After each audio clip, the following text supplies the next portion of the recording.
Merci beaucoup, Monsieur le Président, Monsieur le Directeur général, cher Guy Ryder, Mesdames et Messieurs les chefs d'État et de gouvernement, Mesdames, Messieurs les ministres, Mesdames et Messieurs les délégués, merci beaucoup pour votre accueil.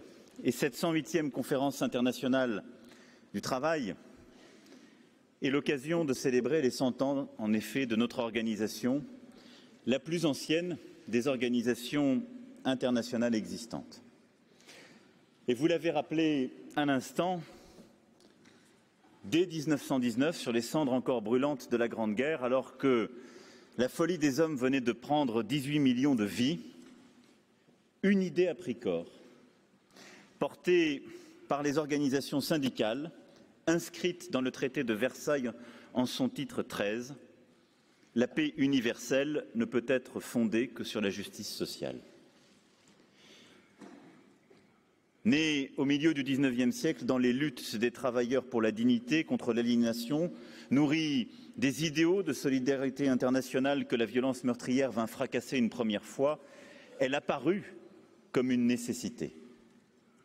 Parce que, précisément, les travailleurs de chaque camp avaient versé leur sang, parce que déjà, les esprits pionniers de l'OIT avaient compris que l'on ne peut construire une paix durable sur la somme des injustices.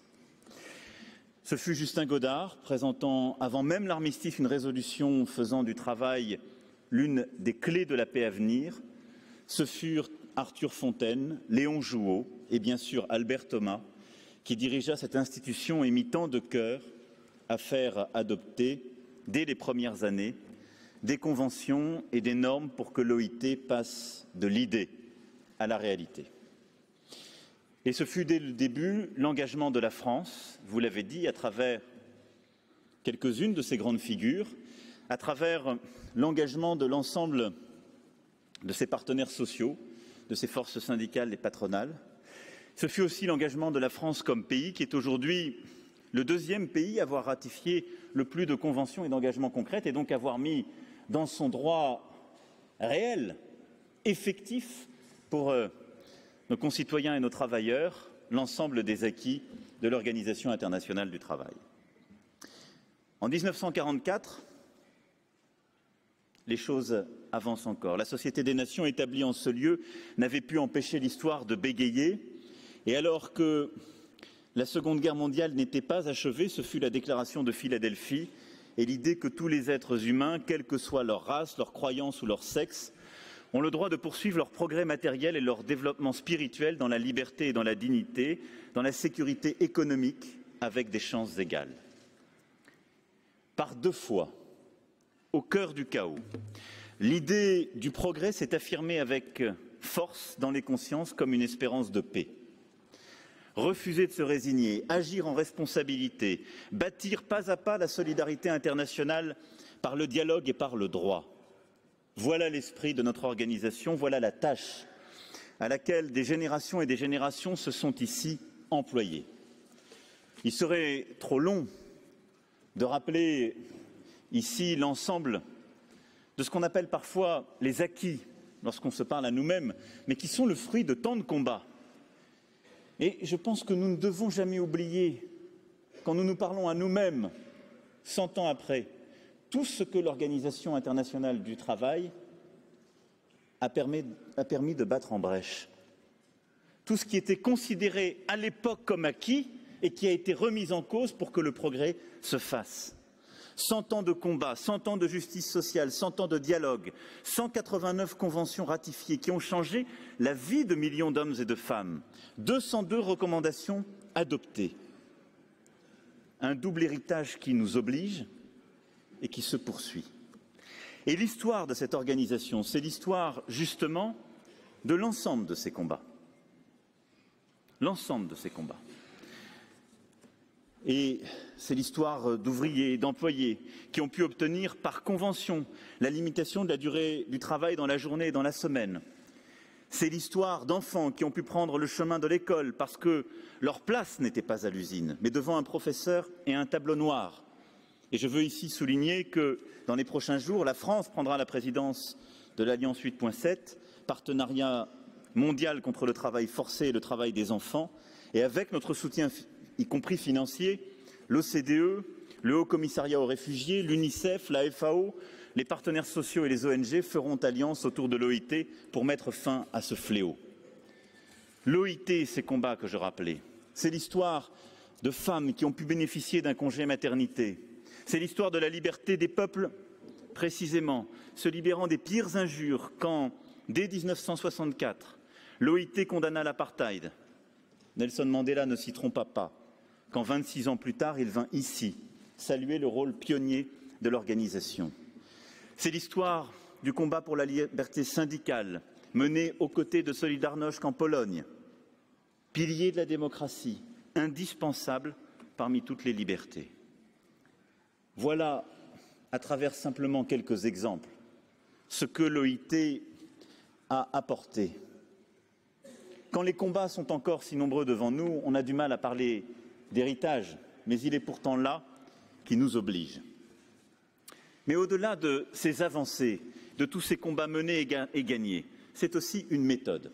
Et une méthode, je dois le dire, et nous en parlions à l'instant même, avec les organisations syndicales et patronales françaises, dont nous avons sans doute beaucoup à apprendre pour nous-mêmes, celle du dialogue tripartite.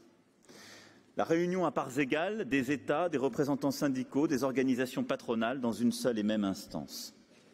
Ce cadre peut se révéler exigeant. Il faut, je le sais, remettre plusieurs fois l'ouvrage sur le métier, accepter que la prise de décision prenne parfois plus de temps. Mais cela permet d'avoir des résultats solides. Et c'est la nature même du compromis que d'encourager les échanges et de les assumer. Et là aussi, il m'appartient, de là où je parle, de tirer toutes les conséquences de cette méthode et de savoir retirer ce qu'elle a su ici produire. Ce double héritage de progrès et de méthode, il nous appartient collectivement aujourd'hui de le porter et de le faire vivre. Et je le dis au moment de ces 100 ans, comme à un moment clé de l'histoire de l'organisation, alors que vous vous apprêtez à adopter une déclaration importante. L'OIT est cet endroit où, à chaque fois, la conscience a su se réveiller quand le chaos était là. Et je pense que le chaos est là. Et je pense que la responsabilité de notre génération est de ne pas attendre une nouvelle guerre, mais de regarder en face le monde tel qu'il est. Si je regarde le siècle qui vient de s'écouler, il a permis beaucoup d'avancées. Le libéralisme et l'économie sociale de marché, comme on aime à le dire en Europe, ont permis des vraies avancées. Nous avons sorti dans le monde entier des centaines de millions de nos concitoyens de la pauvreté. Et nous avons un véritable acquis, une histoire de progrès qui s'est faite sous nos yeux, parfois que nous avons presque digéré, dont on ne rappelle pas l'importance et le caractère unique dans l'histoire de l'humanité. Les 50, 60 dernières années ont été à cet égard uniques. Elles sont le fruit de tout ce travail collectif et de ce que aussi nous avons su produire. Il n'en demeure pas moins que ces dernières décennies sont marquées par une crise profonde, économique, sociale, environnementale, politique et donc civilisationnelle, qui nous impose de réagir. Et cette crise, elle est là, et nous l'avons vécue dans nos propres sociétés. C'est la crise vécue par des territoires, des concitoyens, à qui on a expliqué que l'ouverture du monde était bonne et pacificatrice, ce qui était vrai, mais qui ont découvert l'autre face de cette mondialisation, qui rimait avec délocalisation, qui rimait parfois avec dégradation de leurs conditions de vie, d'organisation ou de travail. Et ce fut la découverte d'un dumping social, environnemental, qui a rythmé les dernières décennies. Ces dernières décennies ont été marquées par quelque chose qui n'est plus le libéralisme et l'économie sociale des marchés, mais qui a été, depuis 40 ans, l'invention d'un modèle néolibéral et d'un capitalisme d'accumulation qui, en gardant les prémices du raisonnement et de l'organisation, en a perverti l'intimité et l'organisation dans nos propres sociétés. La rente peut se justifier quand elle est d'innovation, mais peut-elle se justifier dans ces conditions lorsque la financiarisation de nos économies a conduit à ces résultats? Et en avons-nous tiré toutes les conséquences? Je ne crois pas. Ces 10 dernières années nous n'avons pas tiré l'ensemble des conséquences des crises que nous avons vécues. La grande crise financière et économique de 2008-2010 nous a conduit à réagir. Nous avons su apporter une réponse à la crise des dettes souveraines et des systèmes financiers. Nous n'avons pas réellement changé le modèle d'organisation du capitalisme. Nous avons conduit à des ajustements dans plusieurs pays, pas le mien, je dois le dire, mais dans beaucoup de pays, au sud de l'Europe ou ailleurs, des ajustements brutaux, inédits depuis la Deuxième Guerre mondiale, ont été conduits et qui ont permis l'ajustement de ces économies par les salariés, avec des reculs qui ne s'étaient jamais connus en temps de paix. De la même manière, l'accumulation des richesses dans certains lieux et chez certains s'est accélérée ces dernières décennies. Je défends pour ma part une économie de progrès, je crois dans l'innovation technologique, entrepreneuriale, je la défends dans mon pays, en Europe et dans les enceintes multilatérales. Mais il n'en demeure pas moins que quelque chose ne fonctionne plus dans l'organisation de ce capitalisme. On doit tous le regarder en face. Quand il profite de plus en plus à quelques-uns et qu'il conduit à des déséquilibres territoriaux qui fracturent toutes nos démocraties. Et ça ne touche plus uniquement quelques pays. Les pays qui sont à la pointe de la mondialisation le vivent, y compris ceux dont le PIB progresse le plus. Et donc nous avons un système dont les progrès macroéconomiques se construisent sur des déséquilibres microéconomiques et territoriaux. C'est ça le monde dans lequel nous vivons. Je ne vais pas ici égrener les chiffres, les constats que vous connaissez infiniment mieux que moi, des inégalités territoriales, sociales, des concentrations de pauvreté, de l'insuffisante couverture sociale qui existe dans le monde où nous vivons. Mais ce que je veux simplement ici dire, et que j'avais dit d'ailleurs de la même manière, il y a maintenant près de 18 mois à Davos, dans une enceinte où les oreilles sont peut-être moins ouvertes à ce genre de constat, mais qui est malgré tout là, c'est que cette économie de marché dans laquelle nous vivons, elle est de moins en moins sociale, comme nous l'avions voulu à la fin de la Deuxième Guerre mondiale, elle est au fond même de moins en moins libérale au sens le plus littéral du terme. Et elle est de plus en plus d'accumulation, de rente et de corporatisme. C'est ça la réalité. Le libéralisme comme philosophie politique aime la liberté de chacun en tant que chaque homme digne et libre, et qu'il peut l'être et défendre ses droits. Mais il n'aime pas quand cette liberté devient la loi de la jungle et permet la captation des richesses par quelques-uns ou l'accumulation de rentes parce qu'il y a du dumping social ou fiscal ou environnemental ou des règles perverties. Or, c'est aujourd'hui l'espèce de travestissement de notre économie mondiale à laquelle nous sommes arrivés. Et donc ça, il nous faut le regarder en face. Pourquoi? Parce que c'est porteur d'une crise très profonde dans nos démocraties et dans nos pays. Ce qui nourrit partout les extrêmes, la démagogie, ce qui affaiblit la démocratie en son sein, ce qui parfois la fait reculer, ce qui fait douter nos concitoyens, c'est qu'ils n'ont plus leur part de progrès, parce qu'ils voient ce fonctionnement international, cette histoire d'ouverture qu'on leur a tant et tant expliquée, se désagréger sous leurs yeux. Et c'est une réalité.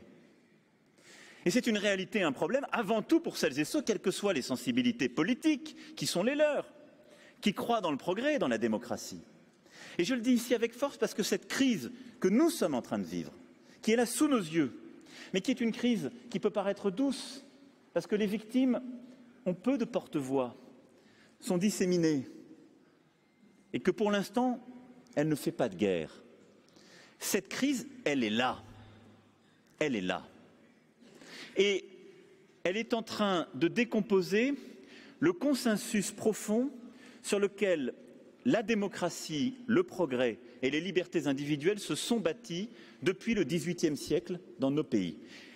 Et si la France a une responsabilité, elle qui a été à l'avant-garde de ces idées de progrès et des Lumières, et je le dis ici, dans une terre qui a aussi porté ses Lumières et tant de ses philosophes, c'est que c'est exactement ce qui est aujourd'hui en train d'être bousculé par notre organisation collective sur le plan international. C'est que la démocratie avancée, avec les libertés individuelles, l'économie sociale de marché et des équilibres où chacun trouvait sa part de progrès. Quand le peuple, quelles qu'en soient les catégories, ne trouve plus sa part de progrès, il ne peut plus adhérer à un régime politique tel qu'il se présente devant lui. C'est ça ce qui est en train de se passer dans nos démocraties. C'est ce qui fait que certains sont attirés par l'autoritarisme, qui semble plus efficace pour protéger des menaces venant de l'extérieur, et qui dit la démocratie ne vous protège plus contre les inégalités de ce capitalisme devenu fou. Nous, on va vous protéger, on va fermer les frontières, faire des murs, sortir du multilatéralisme. Il est mou, ce sont des gens qui parlent, mais ils n'ont pas de résultats. Ce sont nos échecs qui alimentent les extrêmes, le rejet de l'autre, parce qu'il faut toujours un coupable quand les choses se mettent à aller dans le mauvais sens à ce point. Et donc, comme en 19 et en 44, je pense qu'aujourd'hui, nous sommes à l'orée, si nous n'y prenons pas garde, d'un temps de guerre. Et cette guerre est là dans nos démocraties. C'est la crise profonde que nous sommes en train de traverser. Nous pouvons décider d'être des somnambules. Mais si nous voulons avancer fortement, il nous faut prendre quelques engagements forts face à cela. Et considérer en effet que ce sur quoi nous vivons depuis tant et tant de décennies a été perverti en son sein, et qu'à cela s'ajoutent deux grandes angoisses légitimes qui arrivent, la transformation numérique et la transformation environnementale et écologique. Elles sont là, elles traversent aussi nos sociétés, et elles s'ajoutent à la crise que je viens d'évoquer. Mais nous devons aussi les appréhender, avec des conséquences qui viennent se rajouter à cette crise en quelque sorte endogène du monde qui est le nôtre. Le numérique est une source formidable d'opportunités, de création de richesses, d'innovation, de changement de nos vies, de pratiques. Nous en sommes tous des pratiquants au quotidien. Il n'en demeure pas moins que c'est aussi une source de fracturation du travail, de plongée vers une solitude de l'individu et du travailleur, de désagrégation de la relation salariale, qui nous plonge dans un monde où une forme de fiction qui consisterait à dire avec le numérique c'est formidable, chacun pourra contribuer à la croissance du monde et à sa richesse, il sera dans une relation contractuelle avec son employeur et nous serions comme des monades plongées les unes avec les autres dont les relations seraient à repenser. Fiction. Et de la même manière, les transformations écologiques qui sont les nôtres, le défi du réchauffement climatique comme de la biodiversité nous impose de repenser ce modèle. Parce que nous ne pouvons pas avoir un modèle productif dont les conséquences sont, nous le savons maintenant, négatives, qui se sont accélérées ces dernières décennies.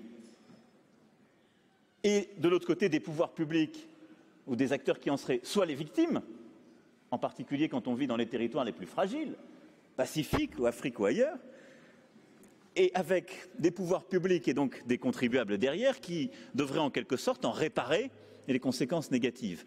Il nous faut là aussi remettre cette transition au cœur du modèle productif et réussir, par l'innovation d'une part, mais aussi par notre organisation d'ensemble, à remettre une forme de principe de dignité au cœur de notre modèle productif pour que l'objectif de lutte contre le réchauffement climatique et pour la biodiversité reprennent leur place dans notre organisation collective sur le plan international et dans notre organisation productive. Et là aussi, c'est un devoir. Au fond, la crise endogène de notre capitalisme, l'accélération de la transition numérique et l'accélération du réchauffement climatique et de la raréfaction de la biodiversité nous conduisent à repenser très profondément nos manières de nous organiser et rendre encore plus impérieux le multilatéralisme qui est le vôtre, qui est le nôtre dans ce monde. Et avec un combat, celui pour la dignité de l'homme et celui pour rendre ce monde habitable. C'est au fond ça le sujet qui nous est posé collectivement. Parce qu'à la fin des fins, on a pu penser pendant plusieurs décennies qu'on pouvait aller produire d'un côté et venir ensuite se reposer de l'autre, qu'on pouvait oublier l'endroit d'où on venait, où on élevait ses enfants, pour aller créer de la richesse ou profiter d'opportunités dans d'autres économies pour pouvoir ensuite venir couler des jours heureux là où on était né, où on avait grandi. C'est terminé. Parce que la crise que je viens de dire est en train de bousculer toutes les démocraties, y compris celles qui étaient les plus attachées à cet ordre ouvert. Alors comment affronter aujourd'hui ce défi à travers pour moi plusieurs priorités. La première est de méthode. Je pense que face à ce défi, on ne peut pas réussir seul et qu'il faut de la cohérence. Alors, je sais bien ce qu'on peut me reprocher, même si j'essaie d'avoir toujours le même discours, et ce qu'on peut reprocher à beaucoup de dirigeants. Vous êtes formidables, vous venez tenir des discours crypto-marxistes à l'Assemblée et devant l'OIT, et puis chez vous, vous faites vos petits commerces, vous faites vos réformes, les choses avancent, etc. Je ne crois pas. Je crois simplement que cette transformation profonde du modèle économique, social, productif, civilisationnel que je viens de décrire, il ne se fait pas dans un seul pays. Aussi vrai que le XXe siècle a montré que le socialisme en un seul pays ne fonctionnait pas, la lutte contre les inégalités du capitalisme international ou la lutte pour l'écologie, ça ne marche pas dans un seul pays. Ce n'est pas vrai.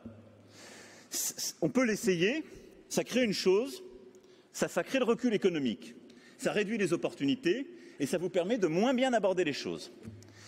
Quand je regarde la France, je considère que ni sur le plan environnemental, ni sur le plan des droits sociaux, nous n'avons à rougir devant beaucoup d'autres nations. Et nous continuerons d'avancer ensemble, avec d'ailleurs des organisations que nous devons sans doute améliorer, des leçons qu'on doit tirer de nos propres échecs et insuffisances. Mais je pense que nous devons, et c'est notre responsabilité, au sein de l'Europe et par le multilatéralisme, avancer beaucoup plus fort et porter nous-mêmes la transformation en son sein de ce propre modèle auquel je crois. Et ce que nous sommes en train de faire par la mobilisation territoriale, par notre lutte contre les inégalités femmes-hommes dans le travail, par les sujets de mobilisation concrets est cohérent avec l'agenda que je viens de porter. La mobilisation européenne que nous portons pour un salaire minimum partout en Europe, pour justement recréer de la convergence, est cohérente avec cela. Mais il nous faut, sur cette bataille, remettre du multilatéralisme partout et nous battre pour que l'ensemble des nations et avec elles de ses partenaires avancent de concert. Et partout où on fait reculer le multilatéralisme, on met en danger la possibilité de réformer en profondeur, justement, cet agenda que je viens de décrire. Et à ce titre, l'avancée qui a été permise lors du G7 Travail il y a quelques jours par justement l'ensemble des partenaires sociaux que je veux saluer, la ministre du Travail ici présente, est importante. C'est la première fois qu'on a une déclaration tripartite dans un G7 ou un G20. C'est la première fois. Donc c'est possible, avec des vraies conclusions. Et c'est ça qu'il nous faut continuer à œuvrer. Je sais qu'il y a des doutes, que certains menacent de quitter, que d'autres voudraient qu'on accélère sur d'autres priorités. Il nous faut aujourd'hui tenir un agenda multilatéral exigeant, réussir à garder la méthode tripartite qui est la vôtre pour pouvoir avancer et avoir justement des combats et des réussites concrètes dans cette transformation que j'évoquais à l'instant. C'est indispensable, indispensable. Combat de méthode donc, sur lequel nous devons ensemble réussir à tenir toutes les parties prenantes et à donner encore plus d'ambition. Et c'est celle que nous porterons dans le cadre de ce G7, qui ne s'arrêtera pas simplement à un G7 travail, mais qui doit aussi intégrer le G7 finance et qui doit réussir à intégrer le G7 à Biarritz des chefs d'État et de gouvernement. Je veux que nous ayons non seulement une réflexion, mais que nous amenions l'ensemble des parties prenantes à intégrer que le système en son sein ne peut plus fonctionner de la même manière, que ces déséquilibres propres, que ce qui touche nos sociétés est de telle nature, comme je viens de le décrire, que nous sommes, précisément nous, puissance économique du monde libre, en responsabilité de devoir le bouger. Ensuite, il y a pour moi 4 priorités sur lesquelles nous devons avancer dans ce contexte. La première, c'est la lutte contre les inégalités dans le monde du travail. Et d'abord, la lutte contre les inégalités entre les femmes et les hommes et contre les violences et le harcèlement dans le monde du travail. Nous recensons les législations les plus avancées au monde en la matière et nous demanderons à chacun des États, sur cette base, de faire évoluer sa législation. C'est là aussi un point important du G7 dont la France a la présidence cette année, cette idée du bouquet législatif qui avait été porté par plusieurs ONG, plusieurs avocats, dont Madame Halimi et plusieurs autres, dont nous nous sommes inspirés pour essayer de faire avancer chacun et mener ce combat. Et cela viendra nourrir, bien entendu, la dynamique portée par la première Convention universelle sur l'élimination de la violence et du harcèlement contre les femmes et les hommes dans le monde du travail, dont la France soutient clairement et sans ambiguïté l'adoption, et sur laquelle, d'ailleurs, nous avons des responsabilités au sein de l'Union européenne que nous porterons. C'est un texte qui est bon, sans réserve, et sur lequel nous devons collectivement avancer. Mais cette lutte contre les inégalités, c'est aussi celle qui doit collectivement nous amener dans ce cadre multilatéral à poursuivre le combat en tenant compte de ce qui est très profondément la relation salariale. Je l'évoquais tout à l'heure avec quelques-uns, c'est toujours une relation qui est inégale. Elle n'est jamais contractuelle simplement, parce qu'elle est la relation entre un employeur et un employé. Et elle est d'ailleurs constitutive même de la philosophie du droit du travail. Et c'est pourquoi aussi il nous faut continuer, en Europe même et au sein des organisations internationales, à se battre pour ne pas normaliser, si je puis dire, les éléments de cette relation et ne pas considérer que la lutte contre les inégalités dans le monde du travail s'écrase en quelque sorte sur la lutte contre les inégalités économiques. Ça n'est pas vrai. C'est pourquoi aussi je veux qu'on puisse continuer à défendre, en Europe en particulier, un véritable ordre public social avec toutes ses composantes et cette idée d'un salaire minimum européen, chaque pays gardant sa liberté. Parce que si on n'a pas cet ordre public social européen, si on n'a pas ce combat pour lutter contre les inégalités, alors on a les effets au sein même de l'Europe de ce que je décrivais tout à l'heure. Et ici, je le dis devant plusieurs chefs d'État et de gouvernement qui, soit au sein de l'Union européenne, soit qui ont entamé les discussions pour y entrer, je salue Madame la Première ministre de Serbie, les pays aujourd'hui de l'Est ou du Sud ont à vivre ce qu'est la désagrégation du droit social et l'absence d'un ordre public social européen suffisant, avec des problématiques qui n'existaient pas il y a quelques années en Europe même et qui sont en train d'émerger, des problématiques démographiques.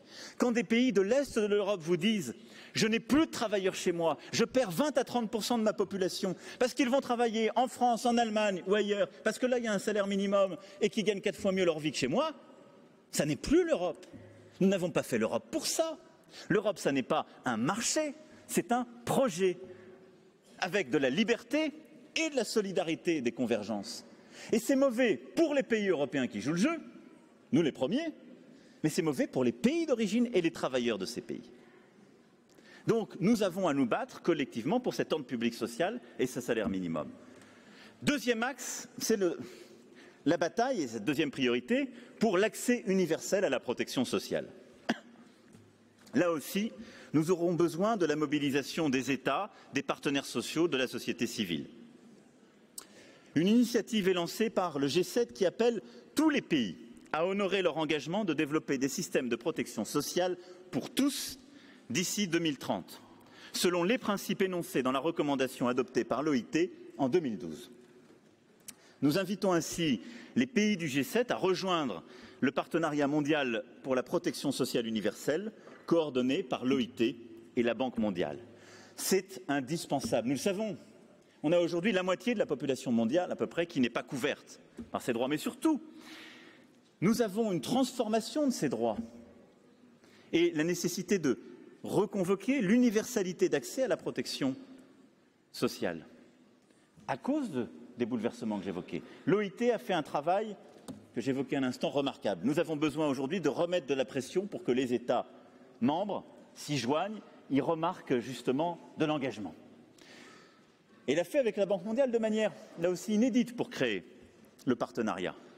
Mais nous avons nous-mêmes besoin de continuer le travail qui consiste à bâtir cette nouvelle protection sociale universelle, parce qu'elle change dans nos pays mêmes. Parce que la protection sociale qui a été bâtie durant le XXe siècle sur le salariat et le rapport à une organisation sociale productive qui était celle d'une économie de long terme, de cycle long, de rattrapage dans nos économies qui allait avec le monde industriel, est bousculée par les changements du monde, le fait que nous sommes dans un cycle d'économie de l'innovation et où la relation de plus en plus s'individualise à cause du numérique. Et donc, il nous faut recréer des droits universels attachés aux personnes, mais dont les conquêtes et la régulation puissent donner une part entière aux partenaires sociaux.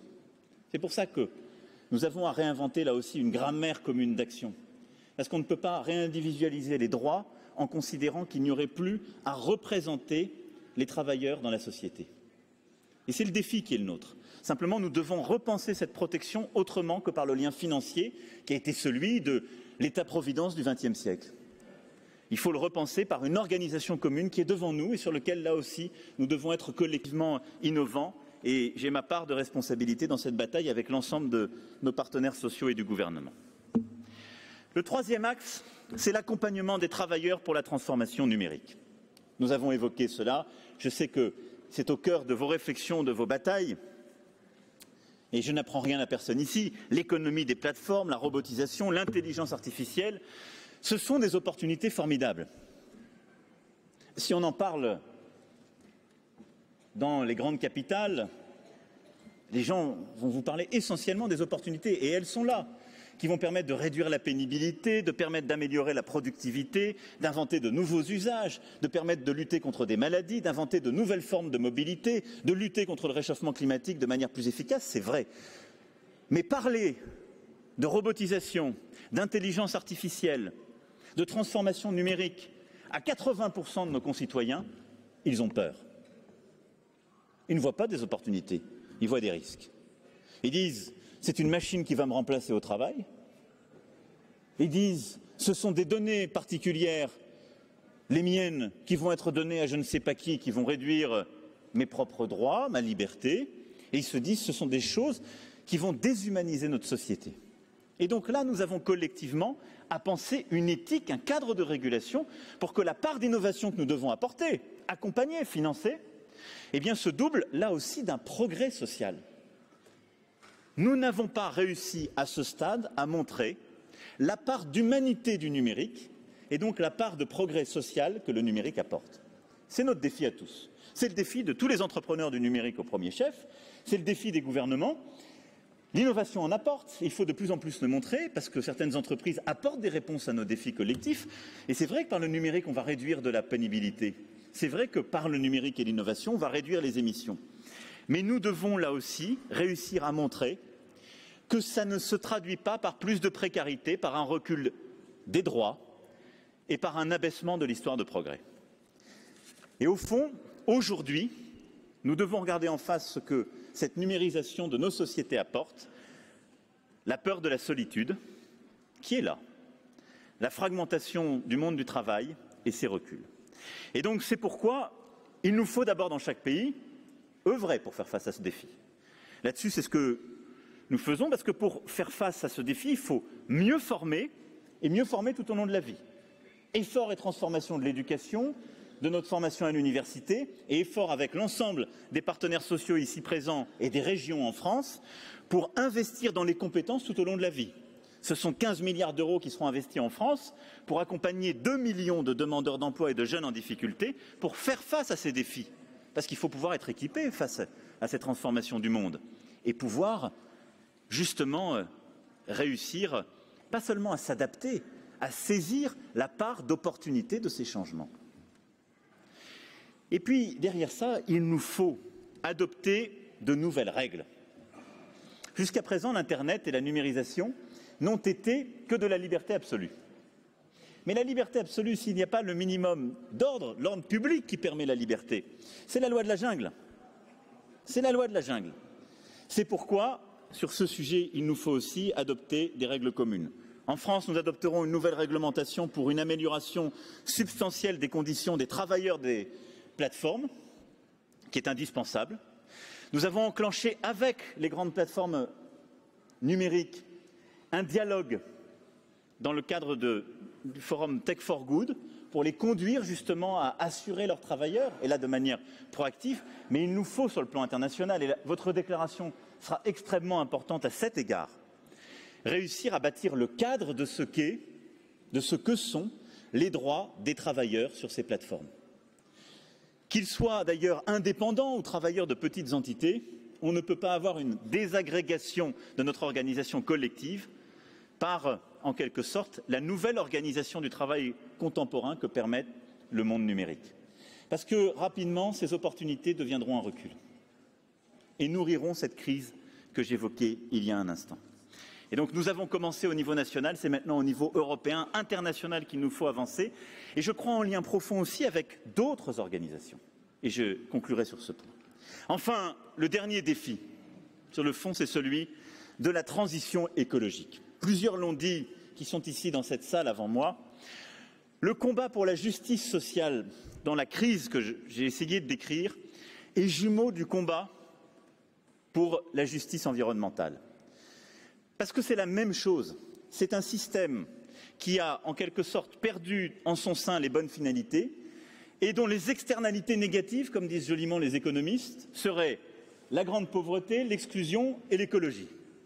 On doit remettre la lutte contre le réchauffement climatique et la lutte pour la biodiversité au cœur du modèle productif. Et donc, il nous faut mener ce combat parce que c'est aussi un combat de justice sociale.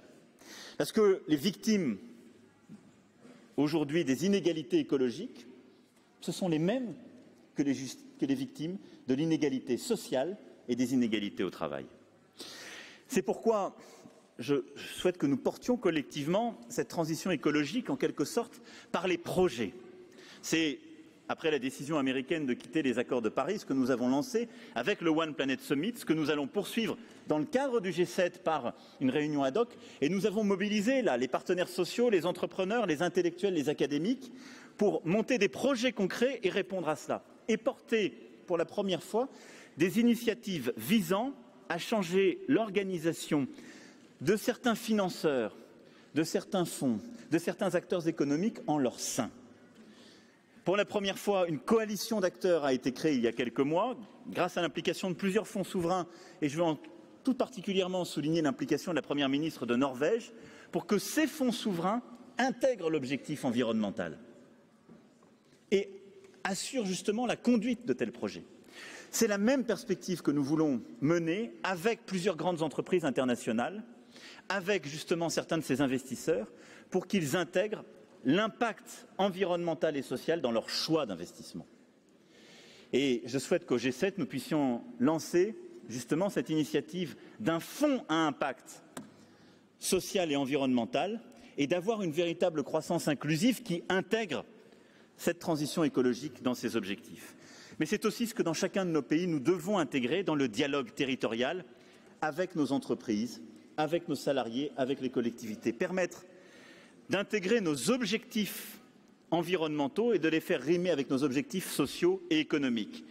Et donc, partout sur nos territoires, de porter ces transitions en finançant et en permettant que les entreprises, qui sont parties prenantes, les États, les collectivités, financent ces transitions qui, sur plusieurs années, permettent seules de passer de territoires qui sont attachés à des activités industrielles parfois très polluantes et où il y a souvent de la pénibilité, à de la nouvelle activité économique où on travaille et on vit mieux en respectant nos objectifs environnementaux. Plusieurs l'ont ici porté dans leurs réflexions et écrits précédents et c'est ce que nous sommes en train de commencer à mettre en œuvre en France et sur lequel je souhaite que nous accélérions. C'est ce qu'on doit aussi porter au niveau européen et au niveau international dans les enceintes que j'évoquais. Voilà les 5 priorités, la priorité de méthode et les 4 priorités que je souhaite que nous portions dans le cadre de ce G7 que préside la France, mais que je souhaite qu'ensemble nous puissions porter compte tenu de la nature de la crise qui est la nôtre. La France a traversé ces derniers mois une crise très dure, mais que j'ai personnellement vécue comme une forme d'opportunité. Parce que le peuple français ne se résout jamais. Et lorsqu'il dit avec force ce qu'il a dit, je crois qu'il faut avec beaucoup d'humilité savoir écouter, savoir constater ce qu'on a mal fait, ne pas arrêter de faire ce qu'on doit faire, savoir changer de méthode, mais entendre, je crois, l'intuition, le message profond. J'ai essayé d'en tirer les conclusions pour la France. Ce sont les mêmes que celles qui animent ce que je partage avec vous aujourd'hui. Nos concitoyens veulent plus de sens, plus de proximité et plus d'humanité. Je crois qu'ils sont prêts à saisir les transformations actuelles. Ils les voient, ils les comprennent, ils les vivent.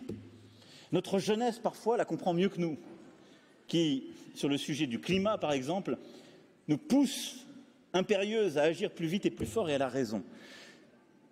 Mais nous avons peut-être parfois construit des bonnes réponses trop loin de nos concitoyens, ou en considérant qu'il y avait des sachants et des subissants. Et je pense que c'était une erreur fondamentale. Et donc, notre responsabilité collective, c'est de transformer notre manière de faire, je dirais, de la façon la plus intime, dans l'entreprise, sur nos territoires, au sein du gouvernement et dans la manière d'être et de faire avec l'ensemble des parties prenantes. Et de remettre en effet l'homme au cœur. l'humanité au cœur. Et je crois que le combat qui est le vôtre et qui est le nôtre pour les années à venir est essentiel à cet égard. Je l'ai dit avec force, je crois que la crise que nous vivons peut conduire à la guerre et à la désagrégation des démocraties. J'en suis intimement convaincu. Je pense que tous ceux qui croient sagement assis, confortablement repus que ce sont des craintes qu'on agite, se trompent. Ce sont les mêmes qui se sont réveillés avec des gens qu'ils pensaient inéligibles. Ce sont les mêmes qui sont sortis de l'Europe alors même qu'ils pensaient que ça n'adviendrait jamais. C'était souvent les plus amoureux d'ailleurs de cette forme de capitalisme et de l'ouverture à tout craint. Moi, je ne veux pas commettre avec vous la même erreur. Et donc, nous devons réussir à ce que notre modèle productif change en profondeur pour retrouver ce que fut l'économie sociale de marché, une manière de produire, de créer de la richesse indispensable, mais en même temps de porter des éléments de justice et d'inclusion. Et une manière d'organiser l'innovation partout dans le monde et l'ouverture, mais de faire que chacun y trouve sa part. Et donc, et je conclurai sur ce point, ça suppose que nous soyons, nous, collectivement, extrêmement cohérents.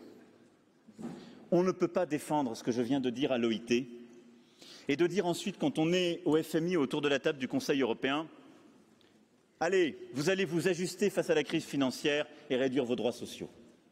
Ça doit être terminé.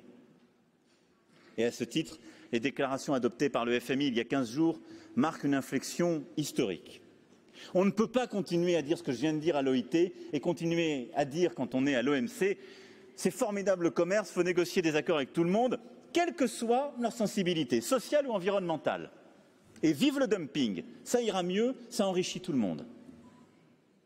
On ne peut pas continuer à considérer que le monde s'organise en tuyaux d'orgue. C'est terminé. Parce que nos concitoyens, ils ne vivent pas les déclarations ou la réglementation de l'OIT d'un côté et du FMI de l'autre, ou du Conseil européen. Ils vivent leur vie. Et leur vie, c'est le fruit de tout ça, et de nos aberrations. C'est pourquoi, avec force, je vous le dis ici, ce que je vous ai dit là, je le dirai dans toutes les enceintes. Je ne veux plus d'accords commerciaux internationaux qui alimentent le dumping social et environnemental. Et en tant que dirigeant européen, je le refuserai partout où je n'aurai pas les garanties sur ce point. Je ne veux plus qu'en Europe, nous considérions que le sujet de l'ajustement économique et financier et de la dette prévaut sur les droits sociaux. Parce qu'à ce moment-là, on nourrit les extrêmes, le doute, et précisément la désagrégation de ce qu'est le projet européen lui-même. Et que c'était notre responsabilité que d'articuler la part de solidarité qui allait avec. Et donc, cette mondialisation nouvelle, ce multilatéralisme à réinventer, c'est un multilatéralisme d'humanité, mais de responsabilité. De responsabilité dans l'entreprise, sur nos territoires, dans chacun de nos pays, mais aussi entre nous. J'en prendrai toute ma part. C'est l'engagement que je prends devant vous aujourd'hui, cette année en président de G7, mais plus largement, à chaque fois que j'aurai des combats à mener. Parce qu'aujourd'hui, plus que jamais, ce qui a conduit à faire naître l'OIT dans des temps troubles, ce qui a nourri votre organisation internationale alors que la Deuxième Guerre mondiale n'était pas encore achevée, c'est ce qui doit nous amener à ouvrir une nouvelle page. Parce que de nouveaux conflits, irrémédiablement, sans quoi seront devant nous. Cet engagement, c'est celui de la France, ce n'est pas seulement le mien, c'est celui que je prends aujourd'hui devant vous, avec l'ensemble des organisations syndicales, patronales et avec le gouvernement, et c'est celui que je défendrai dans toutes les instances avec la même vigueur. Je vous remercie.